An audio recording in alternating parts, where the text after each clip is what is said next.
asistencia para comenzar a que genere nuevamente lo que nosotros vamos a realizar dentro del encuentro de hoy sobre el tema de la norma para nosotros comenzar a evolucionar y poder llegar a un consenso con respecto a lo que se va a realizar con el trabajo de la semana. Bueno, por favor, el que yo vaya llamando, me contesta por favor presente, no es necesario que ponga la cámara con el fin de tener el tema de la conectividad.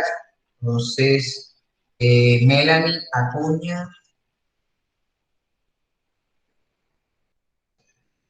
Andrés Ahumada, Presente.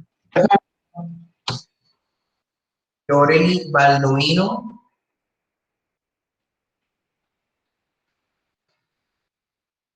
Tarik Caballero, Presente. Ina Casarrubia, Presente.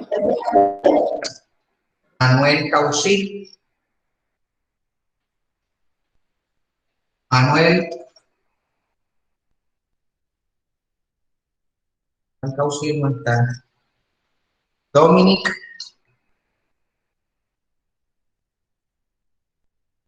María Camila Giraldo, ella fue la que me dijo que tenía problemas de conectividad. Saray Gómez, Presente, profe. María Isabel Julio,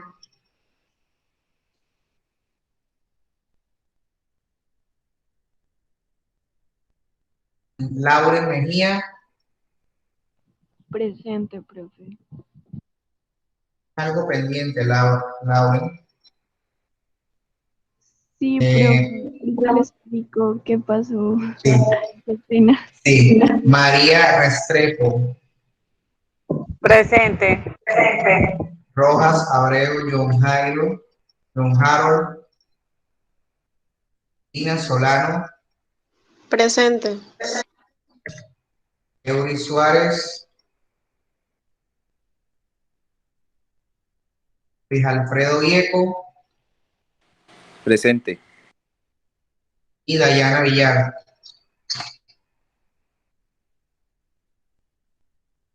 Entonces, cuando nosotros empezamos a hablar de las normas, la clase pasada haciendo la síntesis, y cuando una norma jurídica nace a la luz, es porque quiere regular algo.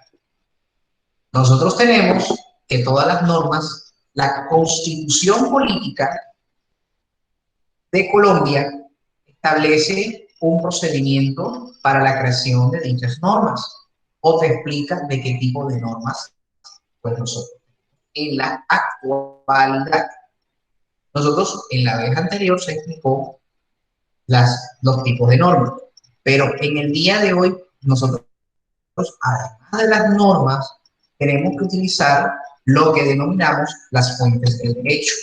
Las fuentes del derecho, nosotros tenemos que, como en todas las situaciones fácticas o en las situaciones cotidianas, nosotros tenemos que, obviamente, decir, sacarte la fuente o lo que nos denominan en el periodismo la fuente de información.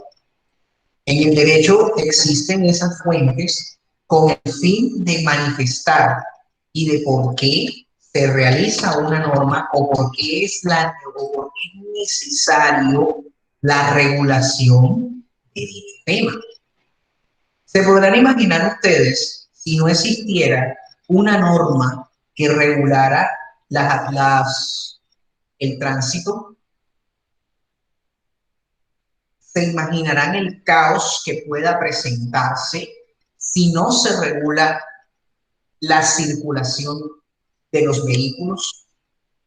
Se podrán imaginar ustedes qué pasará con el Estado en el caso de la conducción o con el caso de la salud, de la o de cualquier de índole de derecho. Entonces, a ellos tienen que acudir. Ahora yo les voy a mostrar a ustedes ¿Por qué la fuente es importante y por qué es aplicable al derecho o a cualquier ciencia? Porque si nosotros estamos hablando de que el derecho es una ciencia interdisciplinar, que además de tener la política y la economía como grandes pilares, pues obviamente tenemos que tener una fuente. Las fuentes del derecho, ¿quiénes son los que emiten fuentes? Pues ustedes saben que el Estado tiene que emitir las fuentes. Una de ellas, más que todo, la principal, es la ley. La ley es la principal fuente del derecho como una fuente formal. ¿Por qué? Porque la ley es el punto de partida del acuerdo, que es algo que impone. Ayer en las noticias salió sobre un debate de moción de censura al ministro de Defensa por el tema de las protestas.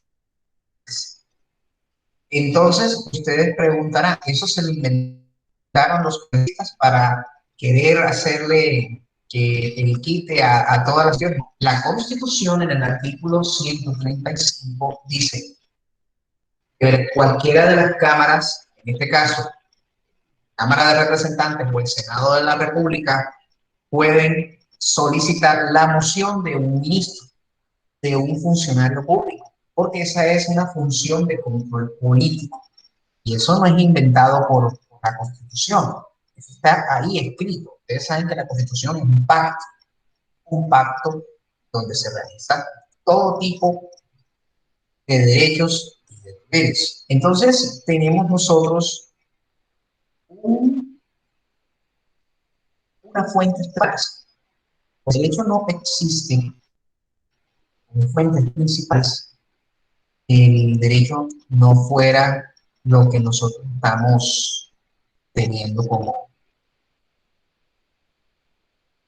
libertades constitucionales y libertades legales, como en todas las constituciones del mundo pueden tener. Esto ya nosotros tenemos una fuente. Designa todo lo que contribuye o ha contribuido a crear el conjunto de normas jurídicas aplicables a las personas. Y como regla general tenemos que la religión y la costumbre fueron las primeras fuentes del derecho, porque nace la moral y que fuese tratada y estudiada por la ética y luego por el derecho. Nosotros hemos hablado en la primera clase cuando estábamos hablando sobre las normas morales y las normas del derecho.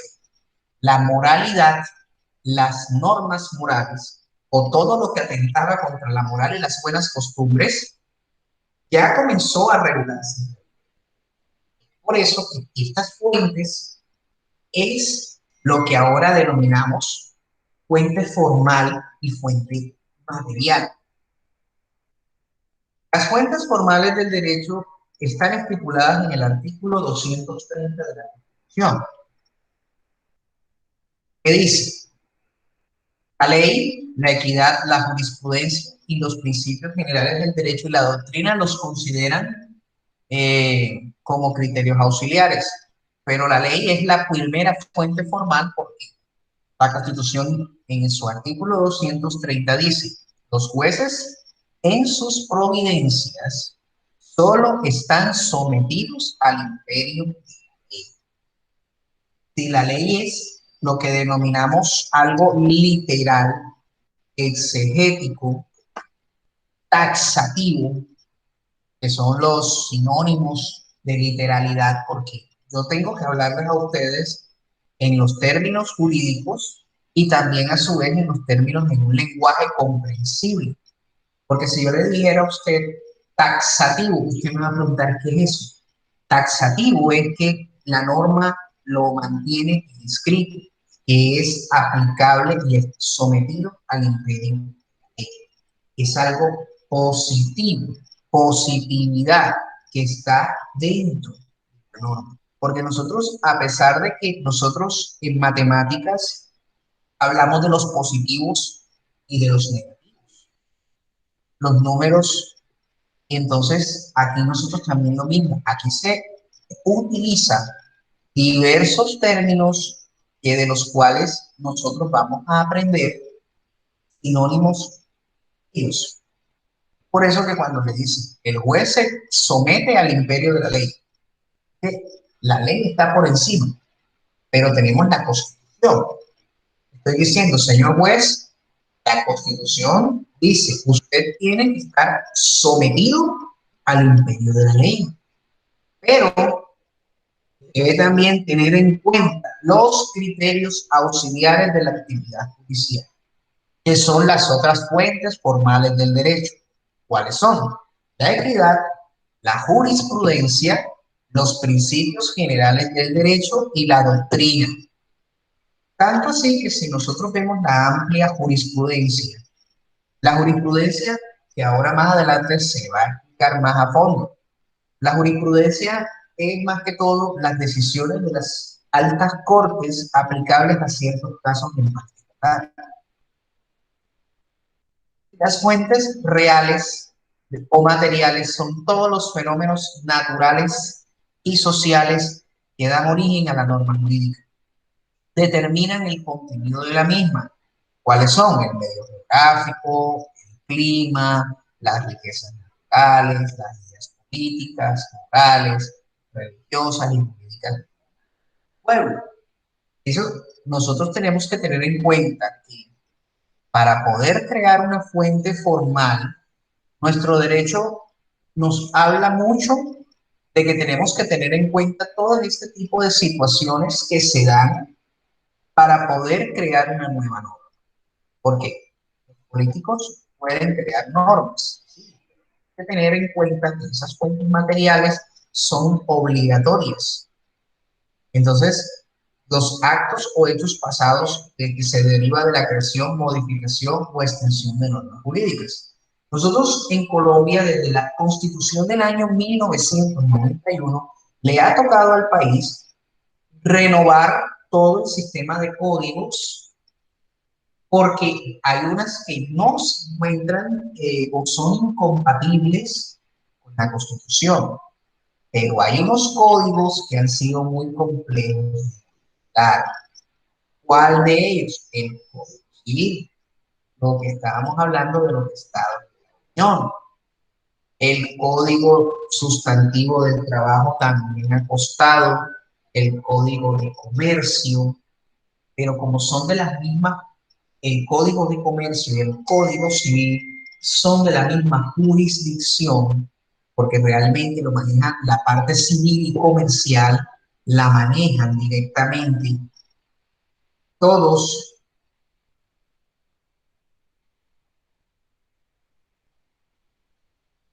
lo manejan jurídicamente todos en la misma jurisdicción, es un juez. Lo mismo el juez de familia, ¿no? Jurisdicción de familia también lo maneja unos jueces de familia, pero también manejan parte de los civil. Entonces, hay una iniciativa que todavía está en curso en el Congreso, porque es una ley ordinaria y esas leyes ordinarias cuando son de diversos códigos es un poco complejo porque hay temas que debemos saber para llegar a una unificación o una armonización de la norma. También nosotros podemos hablar de que esas normas son las que emanan las leyes que componen el ordenamiento como órganos normativos o facultades normativas, factores históricos que inciden en la expresión del derecho, para desprender las nociones de fuente del derecho. Esto es un poco con el pensamiento revolucionario de la Revolución Francesa. Cuando Juan Jacobo Rousseau hablaba en el contrato social de que el poder no debía concentrarse en una sola persona, que tiene que ser dividido y son ramas del poder público que son totalmente independientes una de la otra, pero que trabajan de una manera armoniosa. La armonía de la norma, cuando nosotros estamos hablando de que se tiene que trabajar de manera armoniosa, es que ninguna rama del derecho debe de interferir con la otra para evitar lo que se denomina el choque de trenes. Ustedes saben que hubo un expresidente que siempre se sentía demasiado enemigo de las altas cortes. No es ahora mismo de mencionar, pero eso está sucediendo. Y cuando él ha querido reformar la justicia para unificar todas las cortes, está interfiriendo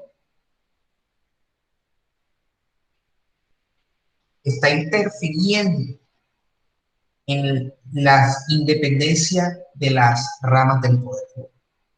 El artículo 113 de la Constitución nos dice: son ramas del poder público, la legislativa, la ejecutiva y la judicial, modelo de Juan Jacobo Rousseau.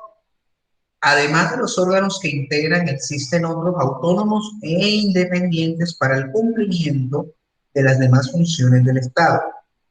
Los diferentes órganos del Estado tienen funciones separadas, pero colaboran armónicamente para realizar sus fines. Esto es en sentido constitucional, donde nos establece que el poder está dividido en tres órganos o en tres ramas del poder público, modelo de Juan Jacobo Rousseau: la rama ejecutiva, la rama legislativa y la rama judicial. En Colombia, la rama legislativa es la encargada de las leyes y la hace el Congreso. La ejecutiva es el presidente, alcaldes, gobernadores, ministros, etc. La rama judicial son los jueces de la República, magistrados de los tribunales superiores de cada distrito judicial y los magistrados de las altas cortes. ¿Cuáles son esas altas cortes? La Corte Constitucional, el Consejo de Estado y la Corte Suprema. Cada una de ellas hace una función diferente. Pero como nosotros nos traemos todos los modelos, porque Colombia es un especialista en traerse en todos los modelos, la Corte Suprema de Justicia es un modelo anglosajón de Estados Unidos. Porque en Estados Unidos se habla de una Corte Suprema de Justicia.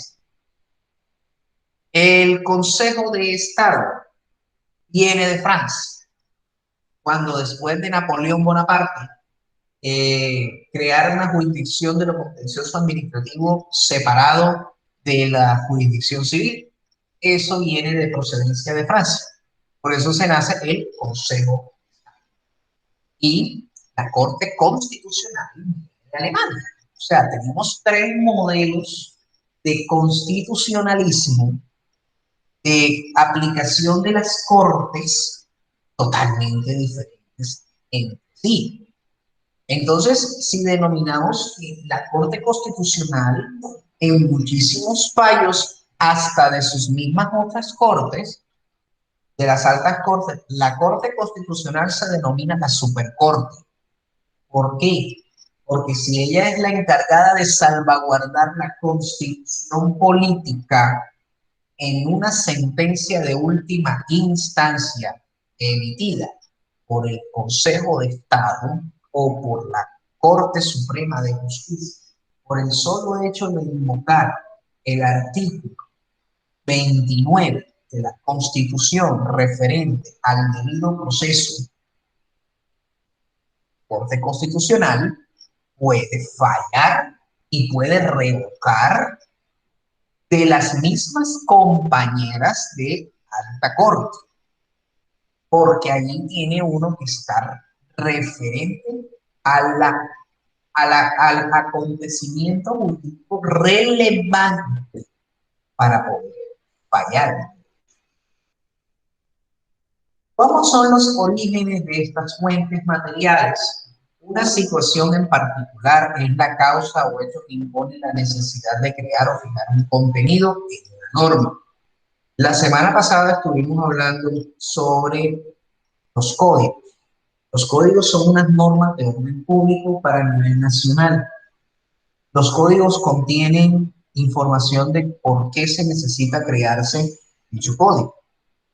Nosotros tenemos en Colombia el Código Civil, el Código Laboral Sustantivo del Trabajo, Código Administrativo, el Código Penal, el Código de Tránsito, el Código de Procedimiento Penal, el Código General de Proceso, el Código Nacional de Policía, como para comenzar a tener en cuenta lo que es una situación. Cada código regula una situación en particular, para que no pase lo que pasó en Francia. En Francia, cuando se hablaba del código napoleónico, cada situación que pasaba la tenían que involucrar al código napoleónico. Y es por eso que cuando querían ver el código napoleónico tenía más de 5.000 artículos. Y eso es una locura. Entonces, por eso fue necesario la creación de los códigos partes al procedimiento de lo que fue. No, esas son las situaciones en particular. Ahora, hablando de una situación, en Colombia ahora mismo el Congreso de la República tiene que emitir normas para poder conjurar las crisis que se están viviendo.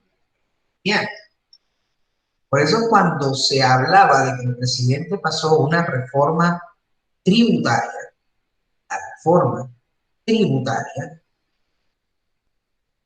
es todo lo referente a la plata del Estado. Yo le digo, bueno, señores Congreso, esto es un proyecto urgente. Necesito que ustedes lo aprueben. Entonces, esa situación en particular a regular en reformar el estatuto tributario causó un estallido. Por eso que el Estado colombiano tiene que saber cómo va a regular las situaciones. Cuando esta situación particular pasa a un análisis por parte del Poder Legislativo, el Poder Legislativo en el Congreso, donde se crea la regulación de dicha situación en particular. El Poder Ejecutivo, cuando ya pasa todos los exámenes, el Congreso remite la ley para la sanción presidencial. Pero el gobierno puede objetar las leyes por solamente dos causales: por inconveniencia o por inconstitucionalidad. Si es por inconveniencia, llega al Congreso de la República para debatir las objeciones que el presidente realiza por inconveniencia. Si es por el factor inconstitucional, el expediente o la ley, el proyecto de ley pasa a la Corte Constitucional para que pase el examen de control de constitución. Y el Poder Judicial, luego de que analiza esas objeciones presidenciales objetadas, en caso de ser inconstitucional, la Corte Constitucional dice, bueno, esta norma se adapta a la Constitución, ya no tiene necesidad de pasar nuevamente al Congreso, sino que ya directamente pasa al presidente para su sanción. Ustedes han visto en televisión que el presidente de la República pasó unas objeciones al marco de la Justicia Especial para la Paz, pero resulta que esa es una ley estatutaria.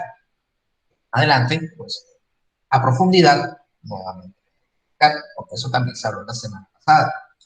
La ley estatutaria es una ley que regula un derecho fundamental.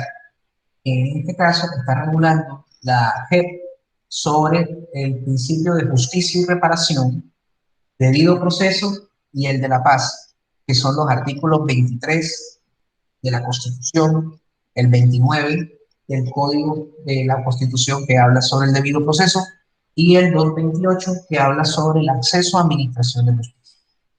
Entonces, el Poder Judicial realiza el análisis y dice, la norma se adapta firmes. Entonces el presidente la devuelve al Congreso por inconveniente. Pero la incoherencia de la norma, cuando ya pasa el examen de constitucionalidad, ya el presidente lo único que tiene que hacer es firmarla y sancionar. Porque la Corte Constitucional hizo su análisis constitucional. Ya ese, por decir, es la última instancia.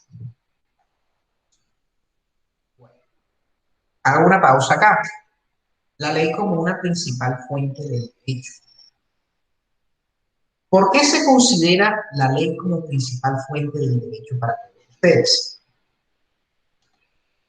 Comenzamos como algo, la ley, ¿por qué ustedes piensan que la ley es una fuente principal? Ya nosotros hemos hablado de que es la regulación de un acontecimiento particular, pero ¿por qué creen que la ley está por encima de las demás fuentes del derecho?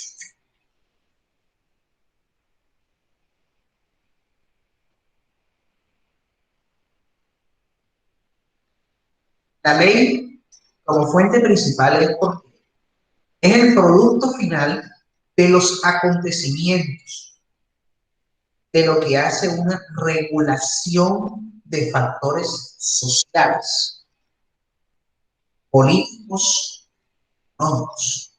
Por eso es la fuente principal. Una ley, como tenemos, es una norma jurídica dictada por el legislador, es decir, establecida por la autoridad competente en que manda prohíbe algo en consonancia con la justicia, cuyo incumplimiento conlleva a una sanción.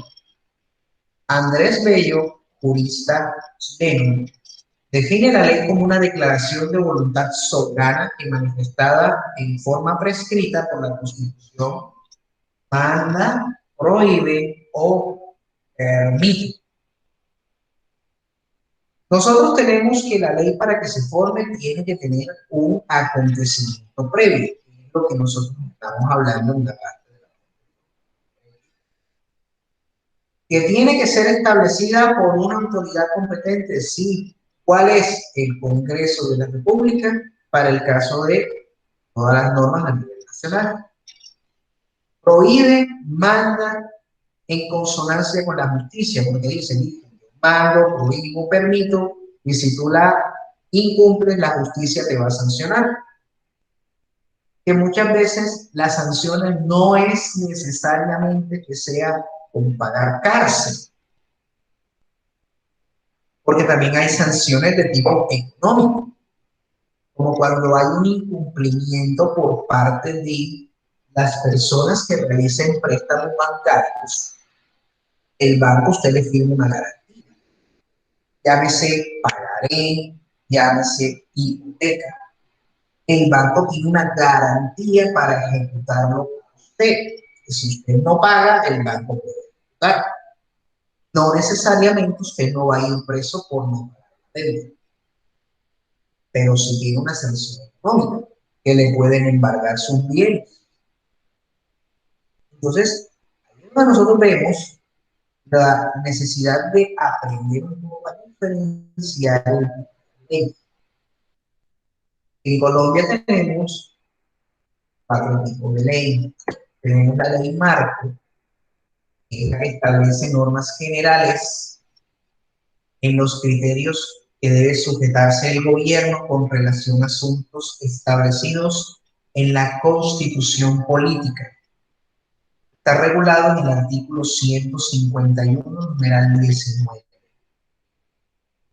La ley orgánica tiene el sentido de ordenar y limitar las funciones ejercidas por el Congreso de la República. Una ley orgánica es el mandamiento al Congreso en función de regular la función legislativa, señalándole los límites y condicionamientos, como es en este caso, las mayorías para la aprobación. Las leyes estatutarias son todas las que desarrollan los textos constitucionales, donde reconocen y garantizan los derechos fundamentales. Asimismo, complementa las medidas para garantizar el desarrollo y el Por ejemplo, nosotros estuvimos hablando de la ley estatutaria de la Justicia Especial para la Paz. Esa desarrolla los derechos constitucionales que les acabo de mencionar. Hay distintas normas.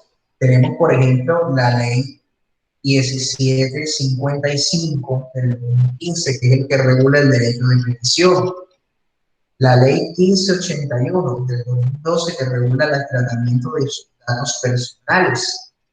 Y la ley 1266 del 2008, que habla sobre la habeas data, que es el tema de que cuando ya usted termina de cancelar una deuda del reporte negativo, ciertamente puede estar hasta por cierto tiempo sin afectarle su calificación. Y una ley ordinaria son las leyes que el Congreso, desde sus facultades legislativas regulares, corresponden a dictar virtudes. Las leyes, los códigos, es lo principal, siempre y cuando no regulen derechos humanos. ¿Cómo pasó con la ley 1437 del 2011, que es el Código de Procedimiento Administrativo? En su segunda parte estableció que hablaba del derecho fundamental de la nación. La Corte Constitucional dijo, no señor, usted no puede, mediante una ley ordinaria, regular un derecho fundamental, y declaró inexequible toda esa virtud hasta que usted, señor Congreso, regule en una legislatura el derecho fundamental. Y lo hizo. Se tuvieron los efectos de constitucionalidad y crearon en la norma de la que estamos hablando del derecho de petición. La ley estatutaria, como lo estábamos hablando, derechos y deberes fundamentales de las personas, procedimientos y recursos para su protección, organización y régimen de partidos políticos, instituciones y mecanismos de participación ciudadana, estados de excepción. Para la aprobación de esta ley se requiere la mayoría absoluta de todos los miembros de la República. Se debe tramitar en una misma legislatura, o sea, en un periodo legislativo de un año. Esto, si no ocurre, se debe presentar. Estuvimos hablando ahora mismo tenemos un Congreso del 2018 al 2022, que dicho Congreso durante esos años tiene 4 periodos legislativos. El primer periodo legislativo empieza los 20 de julio hasta el 20 de diciembre. El otro periodo legislativo empieza del 20 de marzo al 20 de junio. Los otros meses están los honorables congresistas de vacaciones. Cada año, cada 20 de julio, se reanuda el periodo legislativo. Entonces ahí se habla de nuevamente de una legislatura, la legislatura del año 2021, que se acaba y que culmina ahora mismo tenemos la del 2020 activa. Esa legislatura concluye el 20 de junio y el 20 de julio inicia la legislatura o el periodo legislativo del 2021 al 2022, del cual se elige un nuevo presidente del Congreso de la República, segundo vicepresidente y toda la junta directiva de los senadores y de la Cámara de Representantes. Por eso es que una ley estatutaria restringe, porque como son derechos fundamentales, y los derechos fundamentales constitucionalmente prevalecen todo, es necesario que se tengan en cuenta para ello.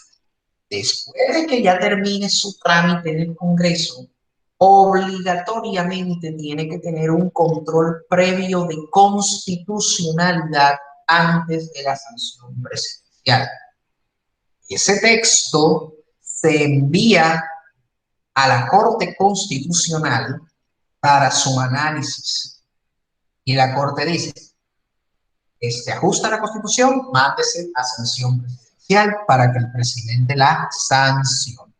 El presidente, después de objetar, no la puede objetar por inconstitucionalidad, porque ya la Corte la no. ¿La puede objetar por inconveniente? Sí, la puede objetar por inconveniente, pero prevalece más el campo constitucional. Es por eso que estas leyes son muy importantes. Tenemos la ley orgánica que aborda los reglamentos del Congreso, la aprobación del presupuesto de rentas, el Plan General de Desarrollo y el ordenamiento territorial. Para esta se requiere la mayoría absoluta de los miembros de las comisiones plenarias. El Congreso se divide en comisiones y plenarias. Las comisiones, cada uno, o sea, los 200 y pico de congresistas, no todos se reúnen al mismo tiempo para discutir los proyectos de ley, sino que son por comisiones. La comisión primera, la segunda, hasta la séptima. En ambas cámaras es igual, pero cuando ya se concilia el texto en la respectiva cámara, se tiene que convocar a la sesión plenaria, quiere decir la Cámara en pleno. Pero cuando se trata de una ley que va con una estatutaria, la estatutaria requiere todo el cuerpo en pleno para la aprobación. Eso es algo totalmente diferente. Aquí es la comisión y la plenaria para que sea ley de la República.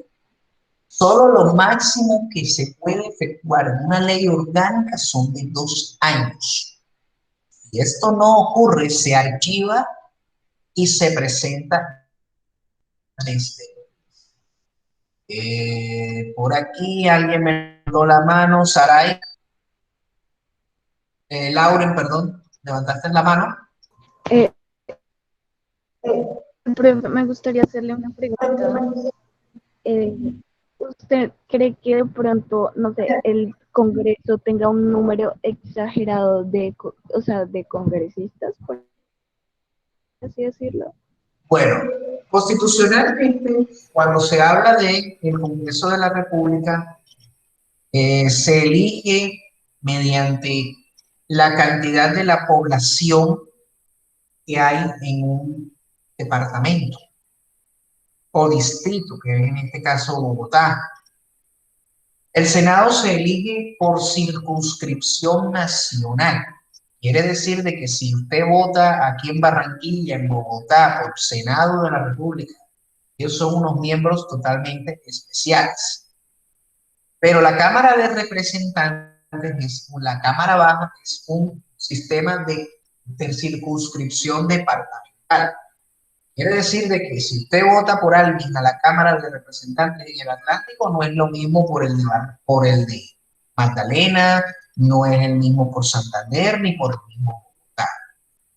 Entonces, eso se trabaja mediante una demográfica poblacional. No van a tener la misma representación los que se encuentran en el departamento de Amazonas, San Andrés, porque establecen un número de uno por cada 10.000 habitantes, si no estoy mal, un representante por cada 10.000 habitantes, o 20.000 habitantes aproximadamente. Por eso se limita a eso. Si hay una reducción, sí, puede haber una reducción como para ponerle más, pero hay muchas personas que están diciendo, no, que sea uno por departamento. Ahí es un peligro. Porque ustedes saben que hay muchos que persiguen intereses de los caciques políticos del departamento y no existiría oposición.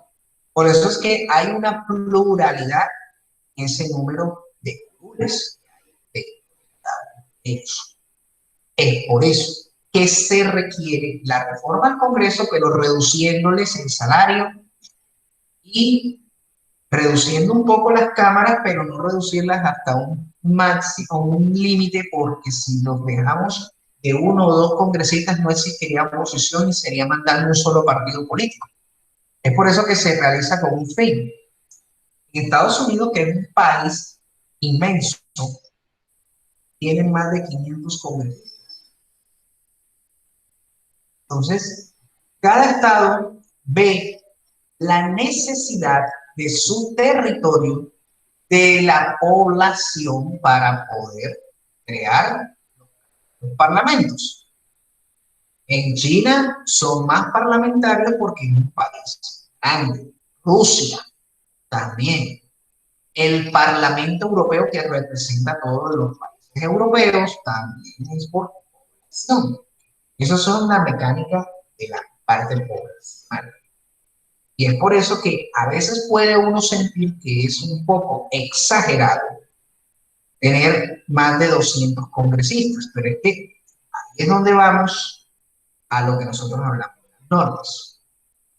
Por mí fuera, suprimiría una cámara, dejara solamente el Senado de la República, nada más, y la Cámara de Representantes, pues, la sacara del partido, y que solamente el Congreso sea de una sola cámara, unicámara, porque el de nosotros es bicámara, que son la Cámara Alta, que tiene el Senado, y la Cámara Baja, la Cámara de Representantes. Pero para tener la representación igual, pues manejemos una sola, sea la Cámara de Representantes o sea la del Senado de la República en elección nacional, y ya los que están más.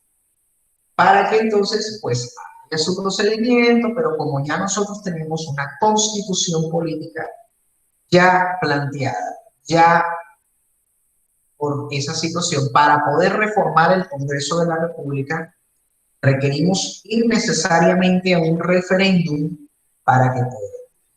Porque ya eso está establecido. Entonces, eso tiene que ahora mirarse de. Profe, y o sea, podría haber también una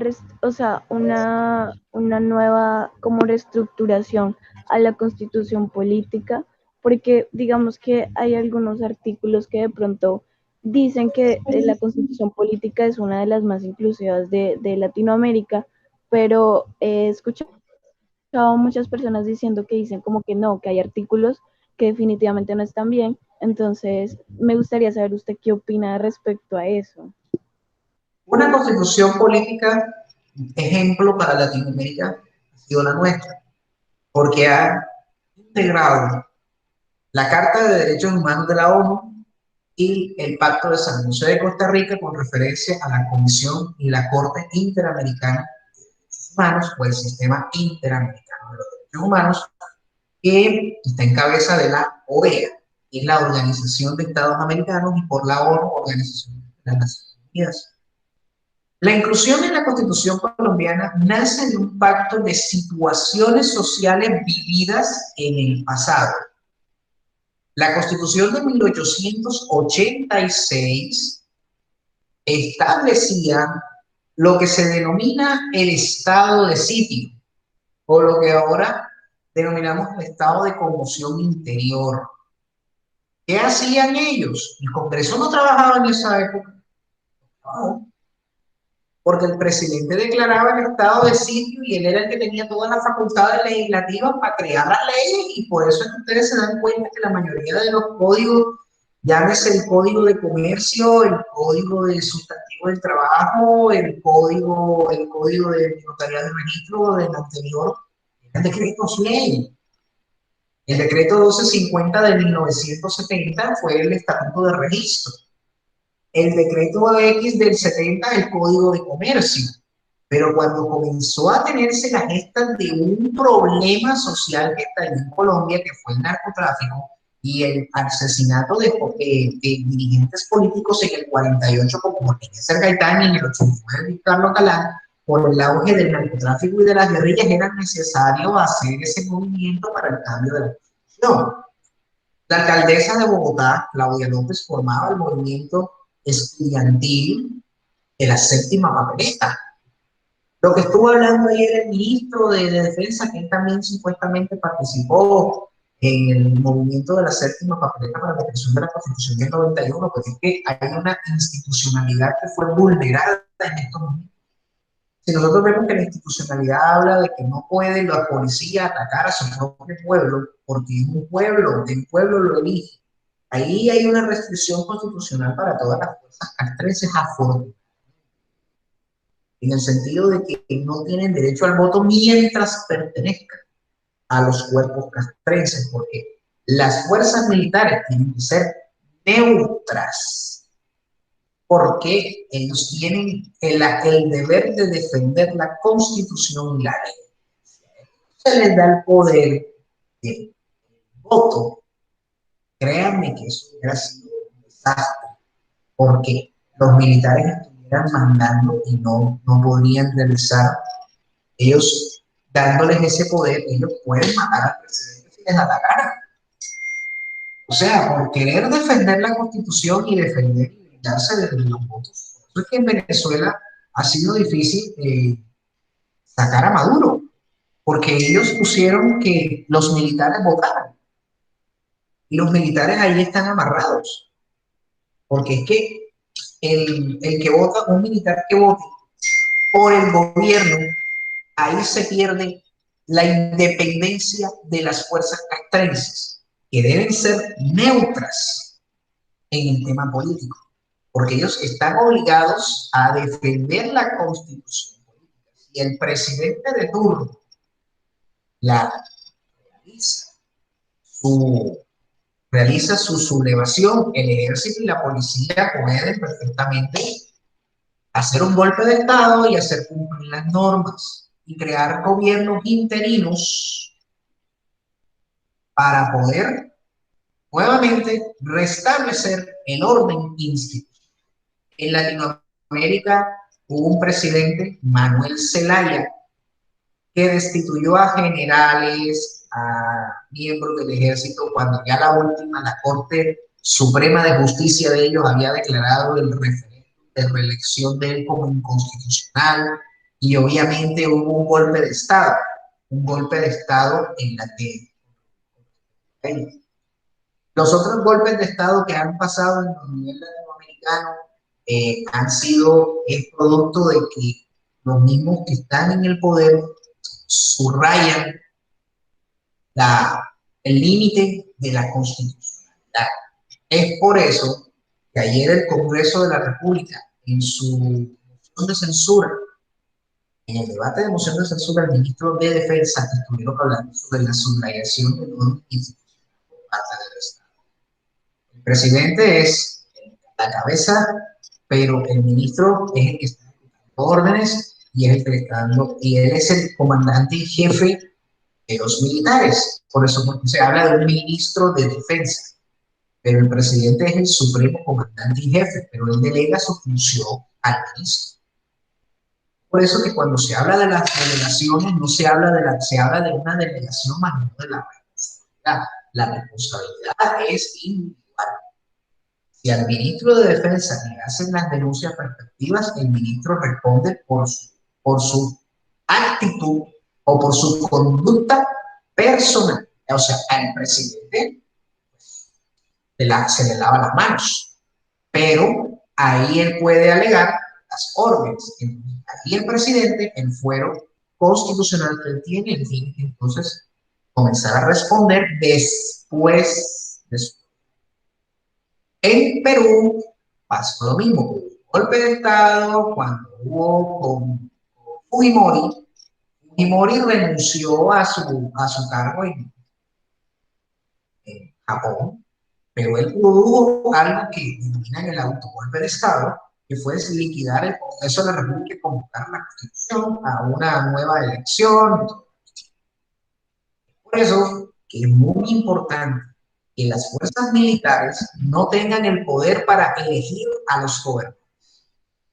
Profe, incluso aquí en Colombia hubo un golpe de Estado por Gustavo Rojas Pinilla, que fue un militar, que yo no sé, no estoy muy segura si en ese entonces tenían derecho todavía, o sea, tenían el derecho a votar.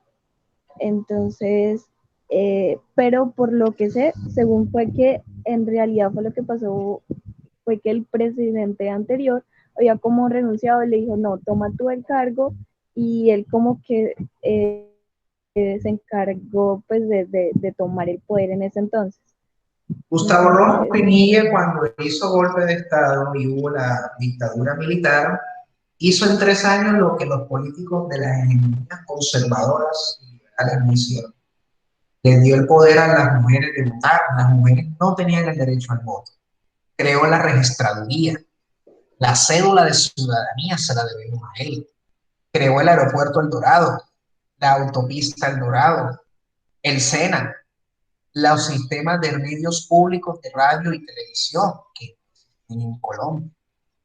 Él trajo la modernidad, se aplaude. Pero él también empezó como pasó con Duque. Por eso ustedes saben que la historia, el 8 de junio, ustedes se preguntarán qué día es el 8 de junio y por qué se celebra en Colombia. ¿Qué es lo que se celebra el día 8 de junio?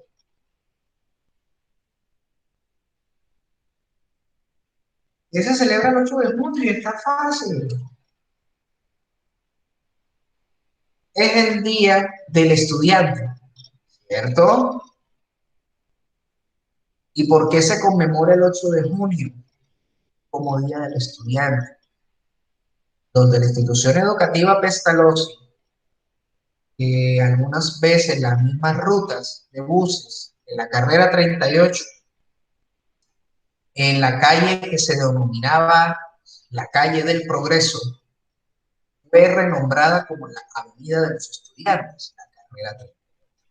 Y entre la calle 68 y 69 existe un monumento a los estudiantes caídos. Estudiantes que ahora mismo también está pasando en la actualidad, formaron un movimiento antimilitar, antigolpista, antirégimen militar y muertes, al igual que está pasando. Entonces, hubo el acuerdo, él salió, se exilió, pero volvió para las elecciones de 1970, que se la robó el papá de Pastrana, y por eso se forma el MDC.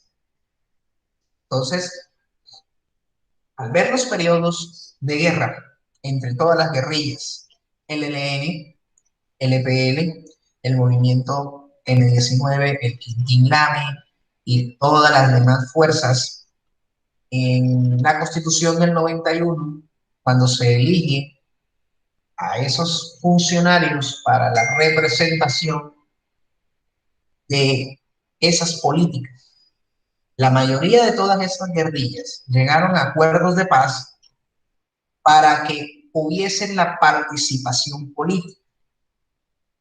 El M19 fue uno de ellos, representado por Antonio Navarro Wolf y otros más. Esos constituyentes del M19, también Gustavo Petro, fue ideólogo también del M19, aunque él no haya hecho ningún tipo de masacre, como lo han querido tildar por el tema de la quema del Palacio de Justicia. Salió el mismo Eber Bustamante diciendo Petro no hizo nada en el Palacio de Justicia. Y Eber Bustamante, paradójicamente, que está en el Centro Democrático, lo dijo. Lo mismo Carlos Lucio, que es el esposo de la actual embajadora de Francia, Miriam Morales, que fue fiscal, que también pertenecía al M19 y también. Entonces, el M19 llegó con una idea progresista y a ellos se les debe la acción de tutela. Esa ideología de esas guerrillas, hicieron acuerdos de paz, se implementó. Pero Uribe era senador en ese entonces, y él creó una ley de amnistía para el M19, que ahora es un país sin memoria, que el mismo hizo el indulto a la guerrilla del M19. Entonces él no se acuerda de todas esas cosas que él hizo. ¿Que hizo un bien para el país el tema de los indultos? Sí, porque de eso se trata, la paz y la reconciliación. Hizo la constituyente del 91, se crea la constitución el 7 de julio, y ese otro periodo de transición para Colombia, donde debemos de comenzar a crear que las normas que ahora son las que tienen que determinarse, tienen que tener ese cambio. Entonces ese periodo de transición empezó desde hace más de 30 años. La Constitución va a cumplir 30 años, ahora el 7 de julio. Pero entonces tiene una cuestión muy paradójica, que se ha modificado para beneficio de ciertas personas.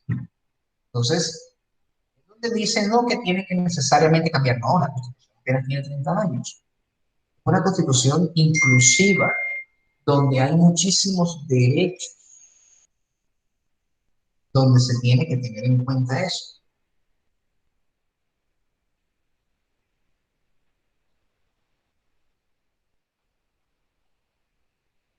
Entonces, muchachos, yo les quiero preguntar algo.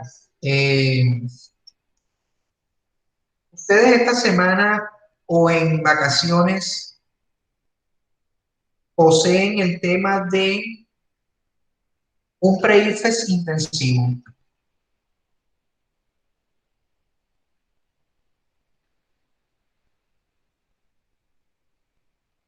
Disculpe, profe, ¿cómo?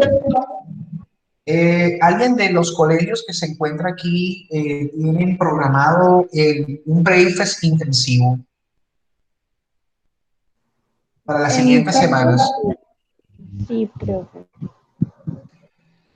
¿Institución? ¿Pestalozzi? Pestalozzi, sí, señor. Ok, sí, es que ya nosotros nos avisaron acá que tienen esa novedad.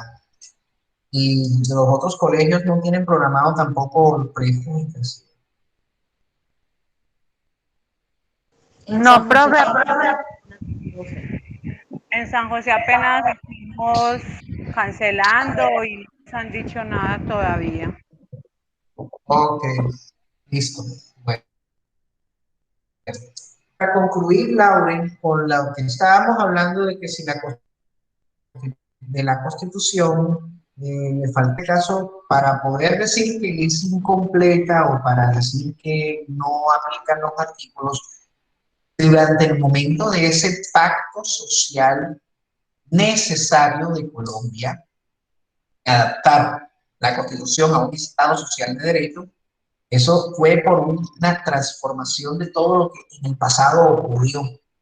Se trajeron ideales de Gustavo Rojas Pinilla, se trajeron ideales de Galán, se trajeron ideales de Gaitán, y así formaron esta constitución. Bueno, continuamos. Entonces, tenemos que la ley marco, ahí realiza labor de temas de crédito público, comercio exterior, actividad bursátil, régimen salarial y prestaciones sociales de los servidores. Se requiere también por lo mismo como la ley orgánica, la aprobación de mayoría absoluta de los miembros de las comisiones o plenarias. No requiere control de constitucionalidad y también tiene su trámite de 2 años. Y la ordinaria, que también diversos temas, normas civiles, nombre de monumentos nacionales, exaltación al mérito en ciudades y a personalidades. Se requiere por la aprobación por quórum de los miembros de la comisión. Aquí en este caso habla de que de la mitad más uno de los miembros de la respectiva cámara o de la respectiva comisión. Entonces, si la comisión tiene 20 senadores, la mitad más uno, en este caso 11, sirven para aprobar de los miembros que se encuentran. Tenemos que debe efectuarse también en un trámite máximo de 2 legislaturas y el 10 no complementa. La ley en el Congreso tiene un procedimiento, tiene una iniciativa. Cualquier congresista, altos funcionarios del Estado y ciudadanos a través de la iniciativa popular pueden presentar un proyecto de ley. Debe cursar 4 debates en el Congreso. Estos debates inician en las comisiones de acuerdo a la temática del proyecto de ley. Luego pasa a ser debatido en la plenaria respectiva y nuevamente realiza el mismo trámite en la Cámara siguiente. ¿Qué quiere decir? Si la ley ingresa por la Cámara de Representantes.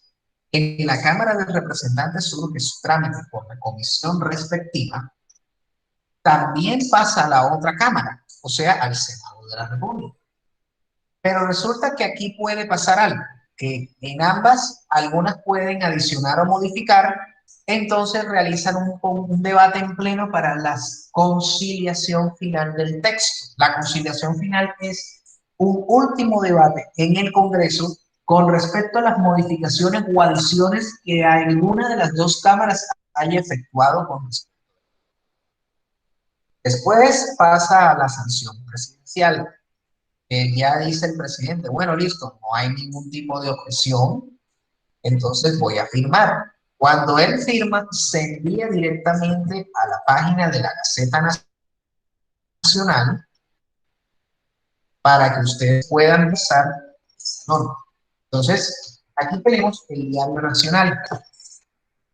La Gaceta Nacional son todas las publicaciones obligatorias que se hacen en la imprenta nacional de todas las normas, leyes, resoluciones, decretos que ustedes.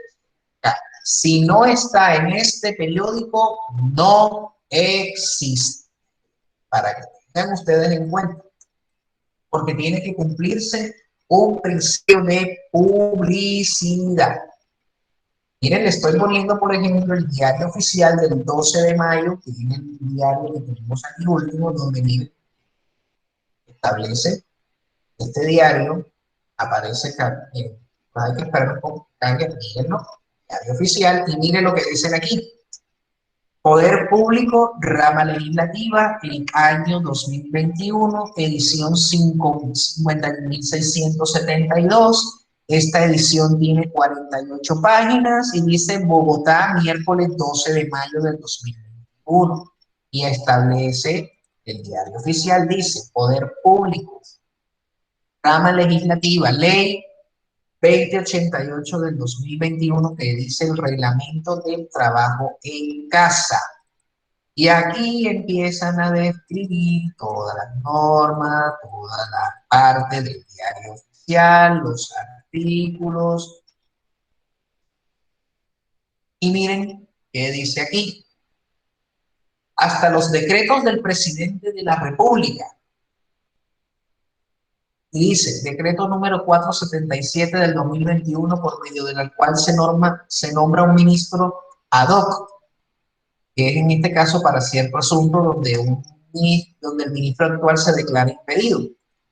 Miren que también aparece Ministerio de Justicia. Al dominio, cualquier entidad pública. Si no aparece publicado en el diario oficial, no existe. Eso está estipulado en la norma, que tiene que cumplir un principio de publicidad. Eso tiene. El Congreso tiene comisiones. Esas comisiones están las constitucionales permanentes, que son las de la reforma a la Constitución, los temas internacionales y de seguridad nacional, la codiciada de impuestos y crédito público y de presupuesto, la cuarta. La tercera y la cuarta son las comisiones más peleadas que existen en el Congreso, porque ahí es donde se habla. La Comisión Agraria, de Servicios Públicos, Salud y Vivienda. Estas comisiones constitucionales permanentes están tanto como en la Cámara. Existen unas comisiones legales que también están en la Cámara de Representantes. Tenemos la Comisión de Derechos Humanos, la de Ética y Estatuto del Congresista, la Comisión de Acreditación Documental y la de Investigación y Acusaciones. Se crean también unas comisiones especiales. Las comisiones especiales son para ciertos temas, las especiales de seguimiento, modernización y de crédito público. Y existen unas comisiones accidentales. Esas comisiones accidentales se crean con el fin de promulgar algo que no se tenía imprevisto. Y esa comisión solamente está delegada, cuando ya finaliza dicho evento, automáticamente esa comisión ya no existe. Por ejemplo, tenemos la Comisión Accidental de Paz, la Afrodescendiente Indígena, la de Costa Caribe, y tenemos otra que también siempre se forma cada 4 años, que es la de la posesión del presidente de la República. Esas son las comisiones del Congreso. Pues, las leyes tienen un sistema para su derogación. Hay una que es la derogación. La derogación es la pérdida de vigencia y aplicabilidad de las leyes, por la cual no se puede aplicar en el ordenamiento jurídico para la resolución de los casos en particular. Esa derogación puede ser expresa. Expresa es cuando está en la norma que se permite una nueva ley y suprime formalmente la anterior. Esto es cuando la norma posterior indica expresamente que deroga la anterior. Voy a mostrar, por ejemplo, esta es una norma. En este caso, el Código General del Proceso 24, General del Proceso. Esta norma, en sus últimos artículos, establece la derogación de la norma anterior. Está totalmente expresa. Dice: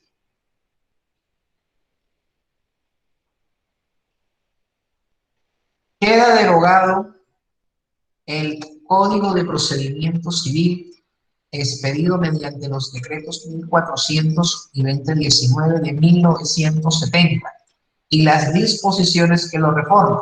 El decreto 508 del 74, artículo 151 al 157, las expresiones mediante pruebas científicas y en atención a lo consagrado en la ley 721 del 2000. Y aquí en el artículo 626 dice: deróguese las siguientes disposiciones. Inclusive dan hasta un plazo de las leyes. Entonces, esto es una derogación expresa. La derogación tácita es cuando la norma contiene disposiciones que son incompatibles con la norma antigua y se fundamentan que existen dos leyes de diversas épocas y contradictorias, y tienen que entenderse que la segunda normativa ha sido establecida por el legislador con la finalidad de modificar. En el Código Civil, ustedes se van a echar a reír un poco con lo que voy a decir. El Código Civil tuvo que ser reformado reciente por la Constitución del 91 en el tema del destierro y la nacionalidad. Resulta que usted puede perder la nacionalidad o renunciar a ella. Por ejemplo, los que se van para Panamá, Panamá no permite que uno tenga doble nacionalidad. Renunciar a la nacionalidad colombiana y uno la puede. Y hay otra forma de perder la nacionalidad por traición a la patria, que tiene que ser comprobado, y ahí también dice. Pero ustedes pueden creer que en la época de nuestros abuelos la nacionalidad se podía perder por una borrachera. Y también ¿en serio? Por faltarle el respeto a un sacerdote, también podías perder la nacionalidad. O sea que entonces esas normas de derogación tácita es por la incompatibilidad. Bueno, se podrán imaginar que imagínense, la población colombiana pues se podría quedar sin nacionalidad por una borrachera. Entonces eso es algo incompatible con lo que está hablándose con la Constitución del 91.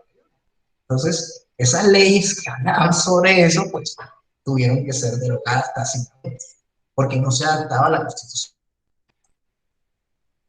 Derogación orgánica ocurre cuando una nueva ley regula íntegramente la materia que la anterior disposición, o las cuales se podrían llevar consecuencias diversas y opuestas, pretenden que se introduzca un precepto de la ley antigua, aunque no fuera compatible con la ley. Hablemos de un tema: la inconstitucionalidad y la inexequibilidad. normas.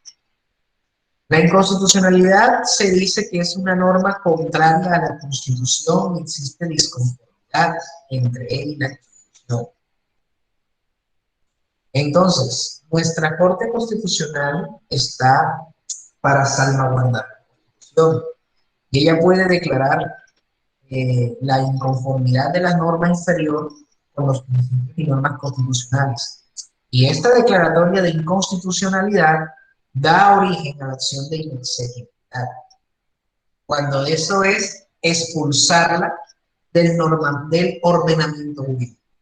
Voy a mostrar un video cortico de 2 minutos que podamos entender un poco sobre las normas de derecho fundamental, como en este caso el referéndum tiene un proceso especial.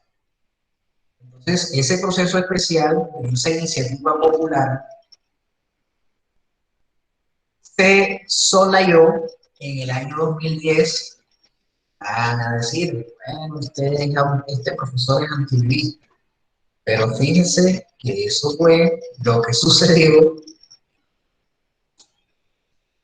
2000.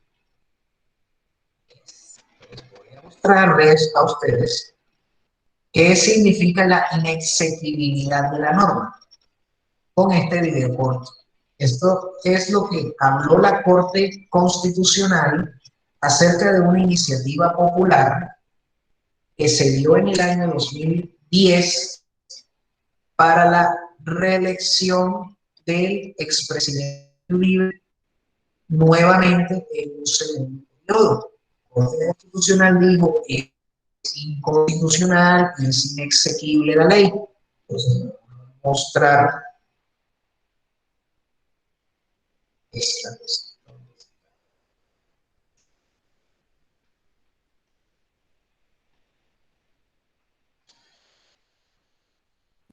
Profe, ¿puede repetir? Este se escuchó cortado, por favor.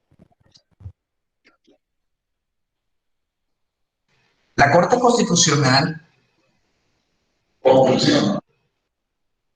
esperemos un segundo, cargo vamos a ponerla.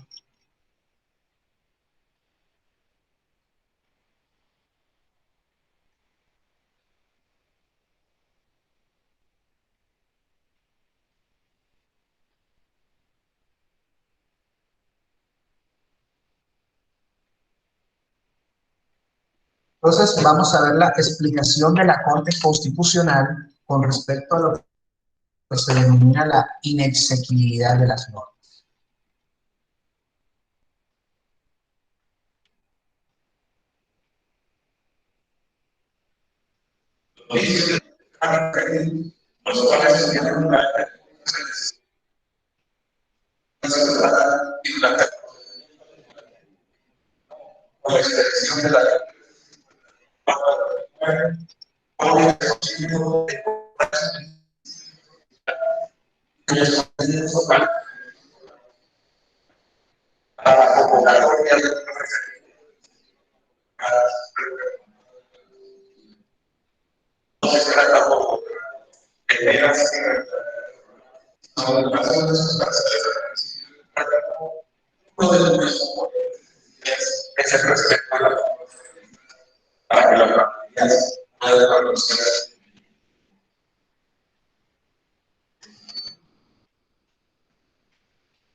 El mérito del expuesto, la Corte Constitucional de la República, administrar la justicia en nombre del pueblo y con mandato de la Constitución, resolver, declarar la necesidad de su totalidad.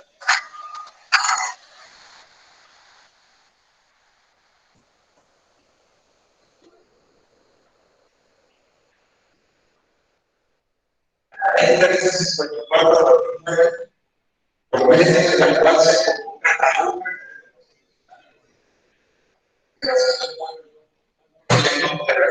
constitucional. Consideraciones adicionales. Los magistrados Jorge Pretén y Mauricio González salvaron su voto.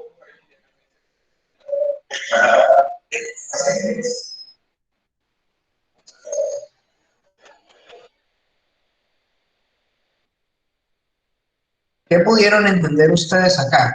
La Corte Constitucional, en auge de manejar o de salvaguardar la Constitución, considera inexequible o inconstitucional el trámite de una norma de referendo, de iniciativa popular. ¿Qué pasó ahí? El referendo quería, nada más hacía una pregunta de la modificación del artículo 197 de la Constitución, donde habla sobre el periodo de los presidentes. En ese entonces se aplicó la reelección de un solo periodo, pero querían para otro periodo.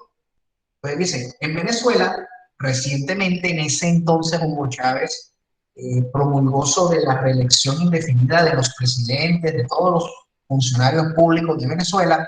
Entonces aquí querían aplicar el mismo modelo, pero solamente para el presidente. Y la norma establece en su ley estatutaria de iniciativa popular cómo debe ser. Se recolectaron firmas, se cumplió. El texto no se cumplió porque tenía que hablarse de los umbrales, de cómo iba a ser la elección del referéndum, cómo era el tema sobre el sí y el no de la terminación de las elecciones. Entonces la Corte revisó este requisito, no se cumplió y por lo tanto esta ley la declaró inexequible y la sacó del orden. Entonces, para que ustedes puedan ver cómo debe de formularse una norma que tiene que ser. Y tiene que pasar el examen, porque esa norma es una ley estatutaria. Esa ley estatutaria pasa al examen a la Corte Constitucional para que pueda aprobar. Entonces, es decir, no se pudo hacer. Declárese inexequible y sáquese del orden. Entonces, ese es un ejemplo claro que usó la Corte para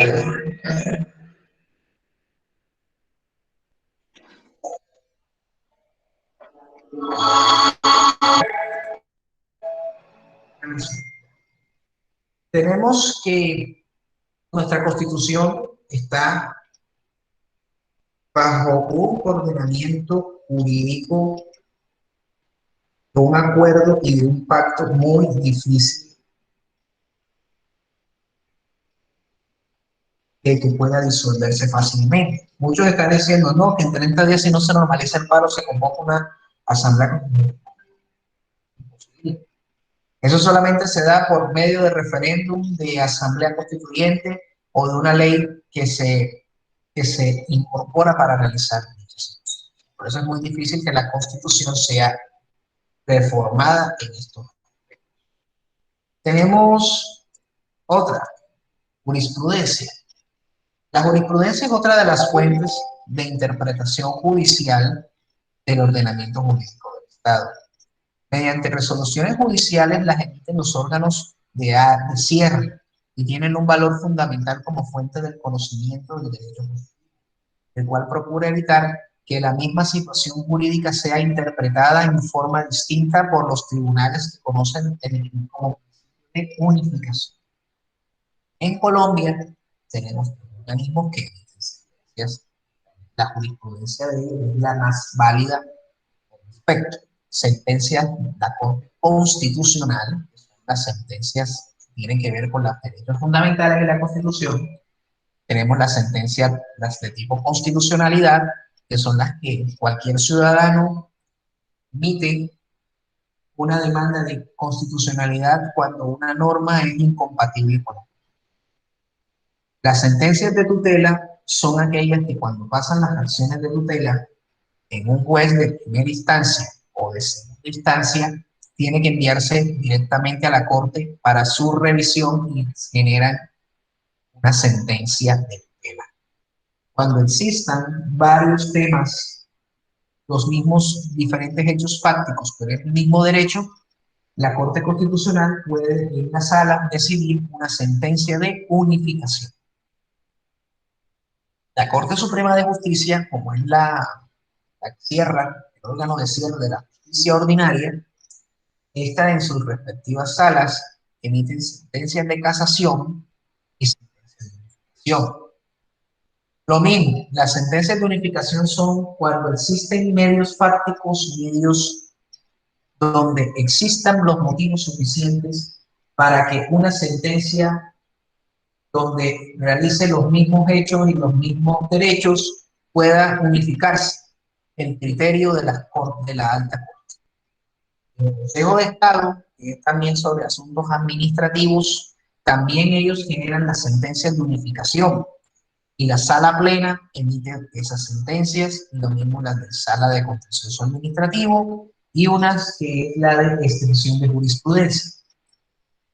La extensión de jurisprudencia también lo mismo, que si usted tiene el mismo caso, si son los mismos hechos fácticos, el mismo daño, usted tiene derecho a solicitar la extensión de la jurisprudencia del Consejo de Estado para que sea aplicable a su caso sin necesidad de acudir a la jurisdicción de lo contencioso administrativo desde el principio.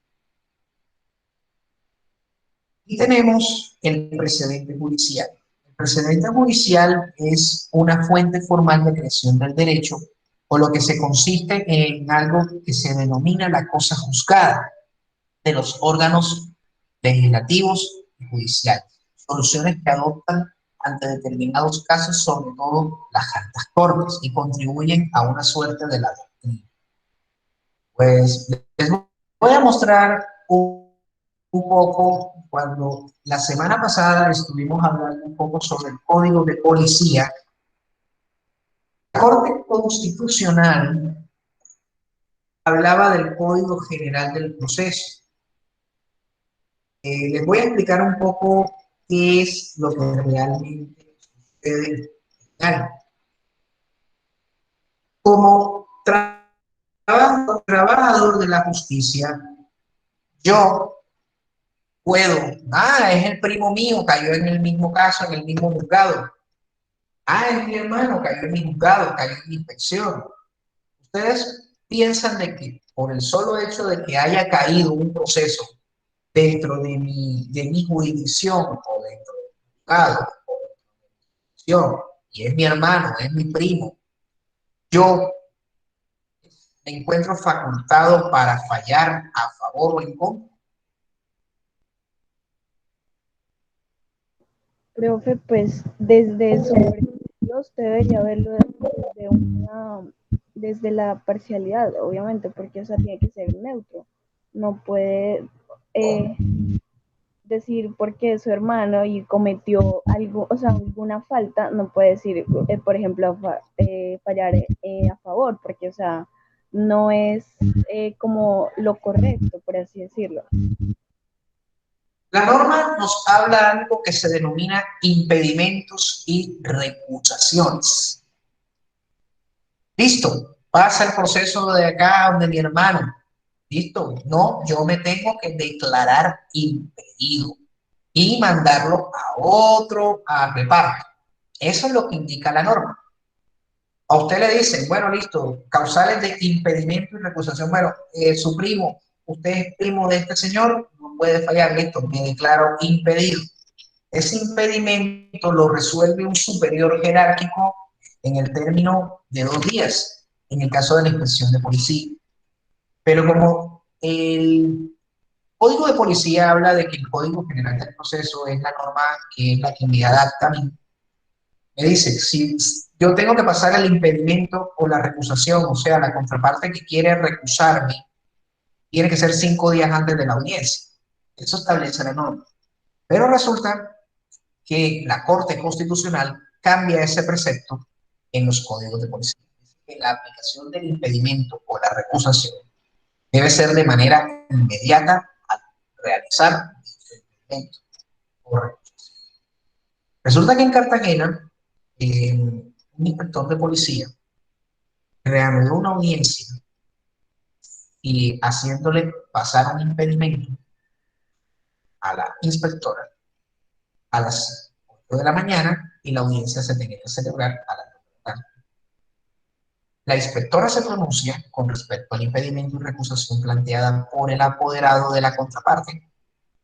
Dijo, no le voy a aplicar, no acepto recusación porque tenía que ser pasado 5 días antes de la audiencia. Y continuó la audiencia, hizo toda la cuestión, generó status quo, fallaron a favor. La Corte Constitucional retrotrajo esas actuaciones posteriores a la presentación del escrito de recusación porque se consideró un defecto sustantivo por aplicación incorrecta del inciso del artículo 145 del proceso sobre la suspensión del proceso al momento de radicarle un impedimento. La Corte dice, se tiene que suspender de manera inmediata y mandarse su. En este caso, entre los inspectores de policía, es el secretario de gobierno delegado por el. Y para el caso de jueces, es el juez superior. Si es en este caso un juez municipal, el juez de circuito resuelve. Es su superior funcional. Si es un juez de circuito, lo resuelve el tribunal. Si es un magistrado del tribunal, lo resuelve el acto de la corte. O sea, son totalmente una superioridad jerárquica para resolver esos impedimentos y esas cuestiones. Entonces, al momento de decir, no señor, el artículo del 145 dice que son 5 días antes de la audiencia, pero al ser un proceso policivo de tipo verbal abreviado, esa causal no se cumple, tiene que ser de manera inmediata. Entonces, en ese orden de ideas, retrotráigase todo lo anterior. Entonces, esa jurisprudencia ha servido para decirle al señor inspector, vea, yo le estoy aquí radicando un impedimento y estoy recusando usted porque usted conoce de un proceso mío. Usted no puede conocer de otros procesos en su jurisdicción, aunque sean demandantes y demandados, y en lo contrario, el bando contrario, y es en la misma situación, y es la misma identidad del lugar, de los hechos. Entonces, el inspector declárese impedido. No lo hizo, lo mandó al superior. Entonces, la contraparte está diciendo, no, es que eso ya hay una nulidad porque tiene que ser 5 días antes. Ah, bueno. Muy bien. Y resulta que acudía a la acción de tutela en un juez. El argumento es, le puse a ella el escrito a las 6:30 de la mañana por correo. Al momento de hacer la audiencia, ella tenía que pronunciarse al respecto del impedimento. Y en efecto, ella tenía que instalar la audiencia y decir, me llegó un escrito de impedimento, suspendo la diligencia y lo envío al superior. Pero hizo lo contrario. Decretó medidas cautelares, decretó personerías jurídicas, reconocimiento de personerías jurídicas, abogados, no hizo de cuanta hay. Entonces, la acción de tutela le expliqué todo al señor juez y ya, el proceso. El juez acogió mi teoría, sobre todo la jurisprudencia. Eso. Y como él se tiene que someter al imperio de la ley te dice, sí, me tengo que someter, pero la Corte Constitucional ya hizo la interpretación normativa sobre él. El artículo 145 dice que tiene que ser 5 días antes de la audiencia, pero al tratarse de un proceso verbal abreviado de policía, tiene que ser de aplicación inmediata al momento del escrito de acción o de impedimento. Entonces la Corte ha hecho la solicitud o ha declarado que a veces su jurisprudencia causa controversia con respecto a las personas. Por eso es que el presidente Uribe nunca, porque todos se llaman. Y por eso que todo lo que es la Corte se denomina Supercorte por eso. Porque sus iniciativas con referencia al aborto, que ya se pronunció el aborto, es un delito. Pero la jurisprudencia dice las causales para eximir la responsabilidad de la mujer en caso de aborto. ¿Cuáles son? Que el producto del aborto sea porque fue violada. Eso sí se demuestra que es posible que le practiquen. Dos, que el niño esté en una malformación y que puede causarle problemas a la madre, esa es otra cosa. O que exista peligro inminente de la vida de la madre en el efecto inmediato. Esas son las tres cosas. Poder eximirse de responsabilidad en el caso de aborto para las mujeres. El aborto es un está penalizado. Estas son mis tres causales del sí.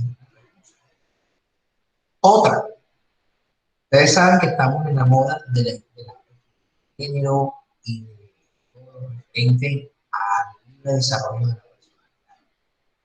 Ustedes saben que la familia está formada por el hombre,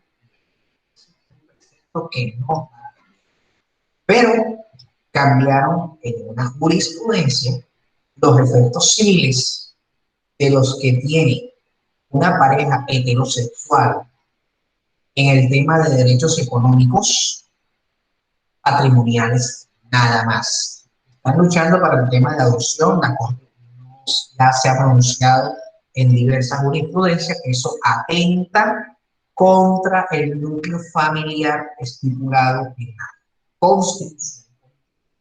La Constitución dice, la familia está integrada por el solo hecho de que un hombre y una mujer decidan procrear. Es un precepto constitucional en la Constitución. Eso la Corte no lo va a. Pero si ustedes tienen el mismo sexo, solamente van a tener derechos económicos y patrimoniales. Quiere decir, la pensión, pueden tener salud, que su pareja sea constante, pero no van a poder adoptar, no lo van a poder hacer, no van a poder la procreación por parte de que algunos de los padres sean biológicos y no aporte a la cuestión de alquilar un bien para de adoptar. La Corte también se pronunció por otra, las objeciones muy, sobre todo en la responsabilidad médica. Un médico en Bogotá, una mujer fue abusada, el habitante de la calle la puso como que era portador de los virus. La muchacha quedó conocida y tenía. El médico no le quiso practicar el aborto, a pesar de que se confirmaba la causal del aborto constitucional. Se pronuncia y dice, el médico que hace la objeción de conciencia o pagar el tratamiento y le tocó pagar y sostener al hijo. Porque puede objetar la conciencia.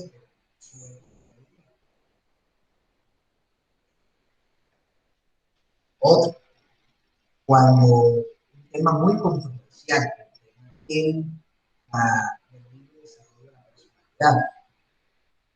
Normalmente las que vemos con el pelo largo son las mujeres, pero resulta que en los colegios muchos de los hombres de no usar el pelo largo. El manual de convivencia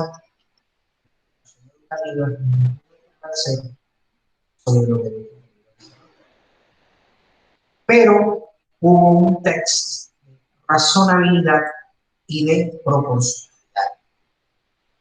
Que el estudiante pueda tener el cabello largo, pero tiene. ¿Sí? El tema del vestuario, eso es otra cuestión. El vestuario también desarrolla la personalidad. permite. Pero tú tienes que saber en los lugares a donde tú vas a ir, cómo. No es lo mismo, aquí yo ahora mismo estoy con una camiseta tipo polo, un jean.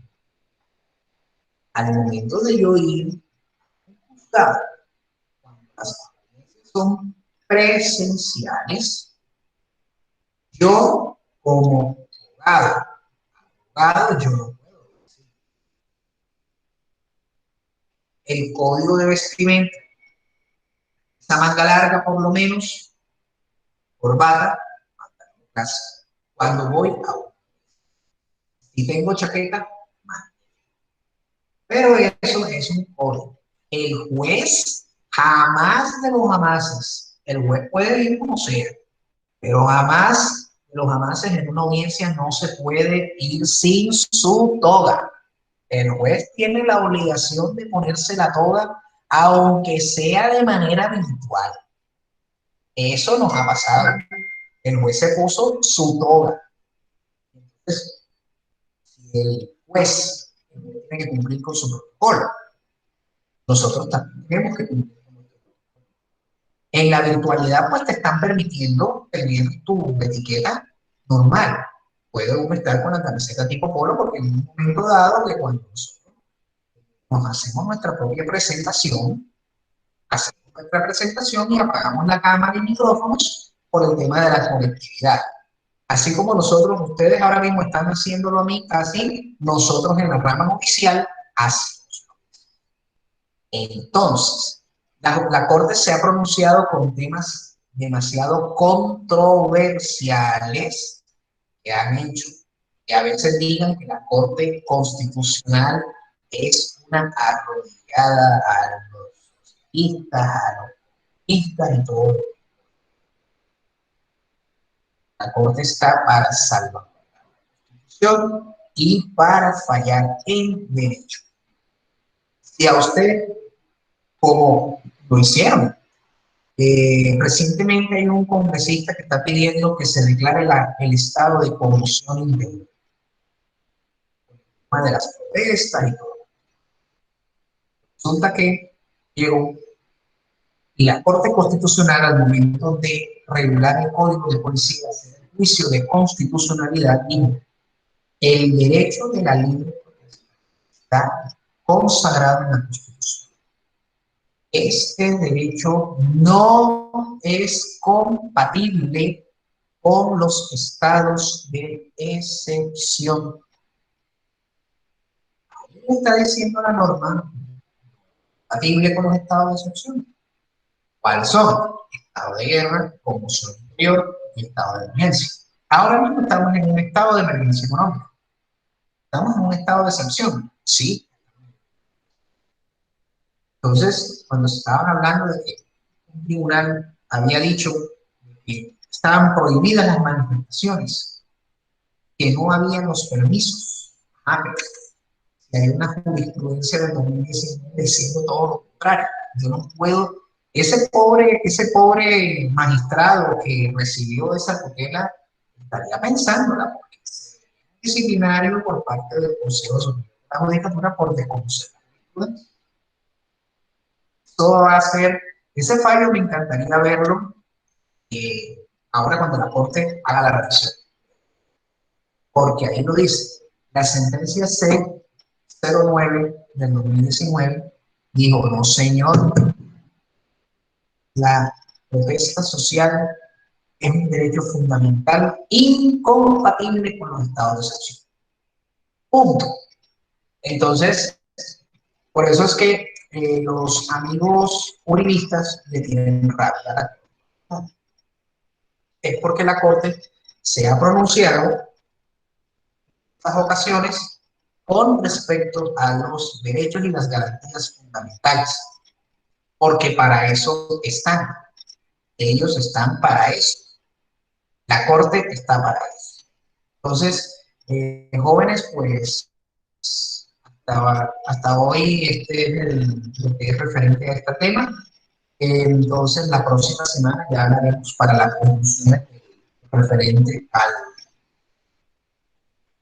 a los principios generales del derecho y pues estaré por WhatsApp contestando todas las dudas al respecto de la tarea, porque tenemos todo lo que se compartió en el grupo con respecto al foro de opinión, a la foro de opinión, a las dos actividades que son también relativamente cortas con respecto a lo que son la investigación de tres tipos de ley de las que yo acabo de mencionar y lo de reconocimiento de las sentencias de las altas cortes. Eso es algo totalmente fácil, cualquier duda que tengan, así como hizo Aide ahora que empezamos la clase,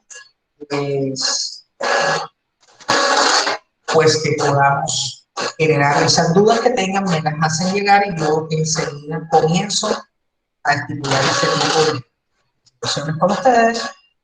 Y bueno, entonces, muchas gracias por su asistencia. Este video dentro de unas 2 horas estará disponible en la plataforma de YouTube que estaré compartiendo a ustedes en las. Gracias por su asistencia.